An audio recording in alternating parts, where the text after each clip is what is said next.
ঘটনার সাথে জড়িত অপরাধীদের দ্রুততম সময়ের মধ্যে গ্রেপ্তার বা আটকের আওতায় এনে সাধারণ জনগণের স্বস্তি ফিরিয়ে আনতে সক্ষম হয়েছে।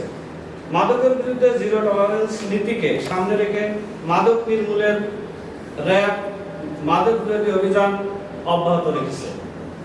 এরই ধারাবাহিকতায় গত 15/7/2025 খ্রিস্টাব্দ সকাল আনুমানিক 6:15 ঘটিকায় র্যাব 10 সিটিসি2 শ্রীনগর মুন্সিগঞ্জের একটি আভিযানিক দল গোপন সংবাদের ভিত্তিতে জানতে পারে কক্সবাজার হতে বলেশ্বর নামক এসি বাসে কতিপয় মাদক ব্যবসায়ী মাদকের একটি বড় চালান নিয়ে কেরানীগঞ্জ থেকে মাওয়ার দিকে আসছে।